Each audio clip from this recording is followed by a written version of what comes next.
The legend of the samurai has been around for hundreds, if not thousands of years. And for many of us, we've learned about them through TV shows, movies, books, and even in our history class. But to the Japanese people, the samurai were much more than folklore and myths. They played a key part in the construction of their modern day society, beliefs, and practices. According to Sword Scholar, which is an organization dedicated to informing the public about the history of swords, sword making, and blacksmithing, the samurai emerged during the Kamakura period in feudal day Japan. It started out as a small group of elite Japanese warriors that bonded over their values of respect, a culture of discipline, and honor. For the next couple of hundreds of years, the samurai began to expand, but scholars at the History Channel suggest the samurai did not come into power until the 12th century. So they didn't hold any form of political power in the Japanese government until the 12th century. And for the next couple hundred years, they were used by the Japanese government as their most elite warriors, only used in states of emergencies. And it wasn't until after the Meiji Restoration of 1868 that Professor Cartwright, a well-known historian, suggests that the Japanese government told the samurai they no longer have any use for them in the military. So instead of disbanding, the samurai actually came back together, and they became advisors and scholars. And because of their inactivity in the military, the samurai began to develop a code that became known as the Bushido Code. And basically what this Bushido Code is it's a set of values and virtues that the samurai live by, and they take it extremely serious. And it's not much of a code, but for them it's more of a law and a lifestyle and something that they habitually live by. And to this day, the Bushido Code is still holding, or still holds a significant place in Japanese society.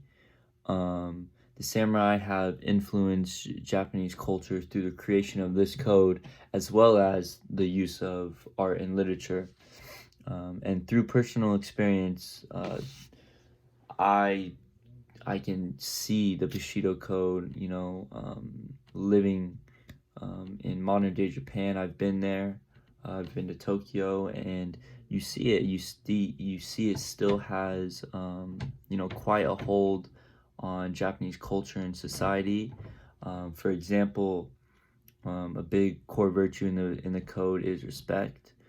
And in Japan, doesn't matter if you're paying, if it's your birthday, whatever the occasion is, whenever you go out, whoever is the oldest at the table, no one else can touch or eat their food until that person has gotten their food and has began eating.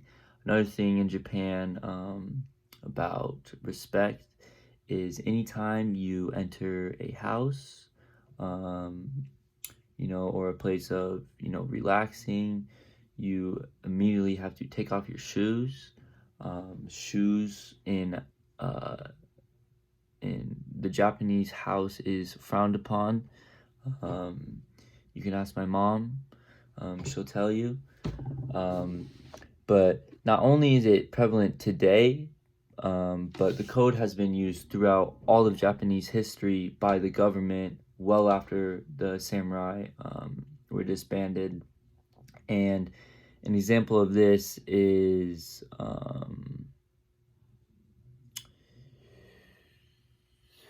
during World War II, the Japanese government pushed the term Imperial Bushido on their citizens. And according to history expert Kaylee Skypansky, the Bushido, this Imperial Bushido emphasized Japanese military spirit, honor, self-sacrifice, and it asked for an unwavering and unquestioning loyalty to the nation and to the current day emperor. And the samurai, because of their high ranking in society, they were all literate and well educated. Also, because of their strong roots in Zen and Buddhism, samurai were involved and well versed in music and literature.